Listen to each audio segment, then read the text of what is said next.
I'm Sadia Bajwa and our today topic is scientific notation. Scientific notation क्या होता है कि express and write large or small numbers in some power of 10. कल हमने पढ़ा था प्रीफिक्सेस के बारे में। प्रीफिक्सेस में भी हम 10 की ही पावर लेते हैं, लेकिन वो कुछ ही प्रीफिक्सेस थी जिनके हम 10 की पावर लेके और उनकी सैंपल्स भी हैं और वो प्रीफिक्सेस भी हैं। लेकिन अगर और बहुत सारी वैल्यूज है हमारे पास बहुत लार्ज, तो उनको हम किस तरह राइट करेंगे, छोटी बना के या स्मॉल करके उनको किस तरह राइट करेंगे, ये मैं आपको बताती हूँ। फर्स्ट करें कि हमारे पास कुछ वैल्यू इस तरह की दी गई है, ये और भी कुछ नंबर्स हम इसके साथ ऐड कर लेते हैं। इस तरह हमारे पास एक वैल्यू है, ये बहुत बड़ी वैल्यू है, तो इसको हम स्मॉल करने के लिए, आपको पता है हर वैल्यू के एंड में फ्लोटिंग पॉइंट होता है, तो फ्लोटिंग पॉइंट को हम मूव कर देंगे लेफ्ट साइड पे। तो लेफ्ट साइड पे हम इस तरह करेंगे कि जो हमारा इस साइड पे फर्स्ट नंबर है उसके बाद लगा देंगे और एक नंबर उसके बाद रखने देंगे सिर्फ, मतलब हम वैल्यू को स्मॉल करें और जितने पॉइंट हम फ्लोटिंग पॉइंट को इस तरफ मूव करेंगे वो हम 10 की पावर लिख देंगे, पॉजिटिव पावर आएगी। ये देखिए फ्लोटिंग पॉइंट यहाँ है 1 2 3 4 5 6, तो 6 नंबर हम फ्लोटिंग पॉइंट को इस तरफ ले आए हैं, तो हमारे पास ये 10 की पावर जो है वो 6 बन जाएगी। ये एक साइंटिफिक वैल्यू है, इसको साइंटिफिक नोटेशन बोलेंगे हम। अब यहाँ पे हम मेगा तो लिख सकते थे, हाँ अगर हमारी वैल्यू के साथ यूनिट इस्तेमाल हो तो तब हम वहाँ प्रीफिक्सेस इस्तेमाल करेंगे। लेकिन हम किसी कोई और वैल्यू लिख रहे हैं, मतलब कोई क्वेश्चन सॉल्व कर रहे हैं और वहाँ पे यूनिट साथ इस्तेमाल नहीं हो रहा, हम वैसे ही एक वैल्यू लिख रहे हैं, तो उसको हम साइंटिफिकली कैसे लिखेंगे, तो ये लिखने का तरीका है जो कहलाता है साइंटिफिक नोटेशन। अब देखिए कोई वैल्यू हमारे पास बहुत स्मॉल है,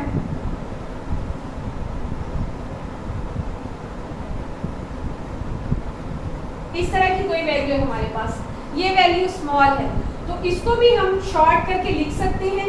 जब हमारे पास फ्लोटिंग पॉइंट इस तरफ होगा और हमारी जो सही वैल्यूज हैं, राइट वैल्यूज हैं, वो हमारी बहुत आगे जाके लिखी हुई हैं, तो हम फ्लोटिंग पॉइंट को राइट साइड पे मूव कर देंगे।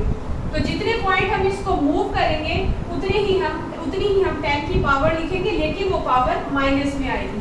1 2 3 4 हम यहाँ तक लेके जाएंगे क्योंकि हमारा जो 6 है ये एक राइट वैल्यू है हमारी, 0 लिखने की जरूरत नहीं है। 6.7। अब ये भी आपने शायद पहले पढ़ा हो कभी कि हम जो फ्लोटिंग पॉइंट के बाद वैल्यूज है वो दो वैल्यूज भी लिख लें तो तब भी हमारा आंसर जो है वो ठीक होता है, हमारी जो रकम लिखी हुई होती है वो ठीक होती है। दो वैल्यूज लिख दें या एक ही लिख दें, अगर वो 5 से बड़ी हो वैल्यू, यहाँ पे जो मतलब 2 से पहले ये 5 से बड़ी हो या 5 ही हो, तो हम एक इस वाली में जो उसकी राइट साइड में मीन्स 7 है, तो ये 5 है तो 7 में हम एक ऐड करके यहाँ पे 8 लिख देंगे और आगे मजीद हमें वैल्यूज लिखने की जरूरत नहीं है। अगर हम 5 पे लिख देते हैं तो 5 7 के साथ हम लिख देंगे, 7 और 5 अगर हम लिख देते हैं तो तब हम इसमें एक नंबर का इजाफा नहीं करेंगे, 1 एडिशन नहीं करेंगे, क्योंकि इसके बाद हमारे पास यहाँ है 0 जो कि 5 से लेस है। तो 5 से बड़े जितने भी नंबर होंगे, अगर हम वैल्यूज 2 लिखना चाहते हैं और इस साइड में यानी कि राइट साइड में जो नंबर है वो 5 से बड़ा है, तो तभी हम लेफ्ट वाले नंबर पे 1 पॉइंट की या एक नंबर की एडिशन करेंगे, अदरवाइज हम नहीं करेंगे। तो यहाँ पे हमें 5 लिखने की ज़रूरत नहीं है, हम इसमें थोड़ी सी एडिशन करके यहाँ पे 8 लिख देंगे। और हमने कितने पॉइंट फ्लोटिंग पॉइंट को मूव किया है 1 2 3,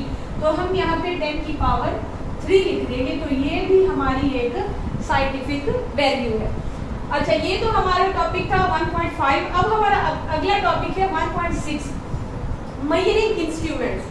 मेजरिंग इंस्ट्रूमेंट्स क्या होते हैं? फिजिकल क्वांटिटीज को हम मापने के लिए, मेजर करने के लिए जो आलात इस्तेमाल करते हैं, जो इंस्ट्रूमेंट्स इस्तेमाल करते हैं, वो हमारे मेजरिंग इंस्ट्रूमेंट्स कहलाते हैं। तो पहले इस तरह होता था कि हमारे पास कोई एक्यूरेट जो थे वो मेजरिंग इंस्ट्रूमेंट्स नहीं थे।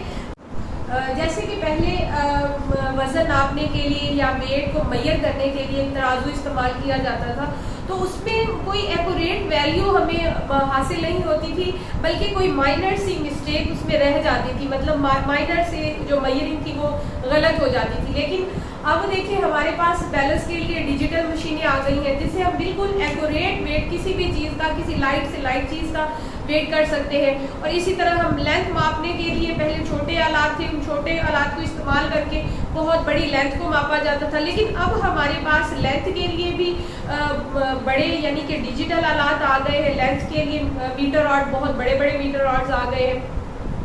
इसके अलावा हमारे पास टाइम को मेजर करने के लिए स्टॉप वॉच आ गई है, और बहुत छोटी बॉडीज़ के वॉल्यूम प्रैक्टिकल करने के लिए जो हम इस्तेमाल करते हैं उसके लिए हमारे पास वर्नियर कैलिपर्स होता है, सिक्रियो गेज होता है। तो ये सब जो आलात हैं ये मेजरिंग इंस्ट्रूमेंट्स कहलाते हैं।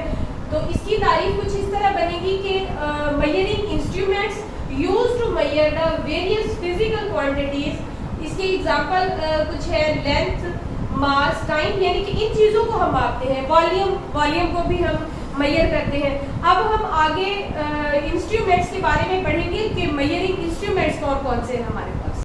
हम मेजरिंग इंस्ट्रूमेंट्स की बात कर रहे थे, तो मेजरिंग इंस्ट्रूमेंट्स में हमारे पास पहला इंस्ट्रूमेंट है मीटर रॉड या मीटर रूलर हम इसको कहते हैं।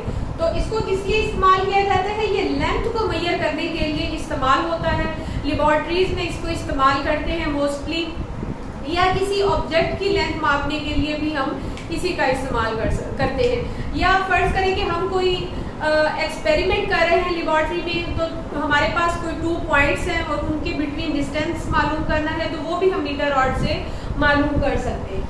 लेंथ मेजरिंग इंस्ट्रूमेंट एक लेंथ मेजरिंग इंस्ट्रूमेंट होता है, यूज्ड इन लेबॉर्ट्रीज में इस्तेमाल होता है।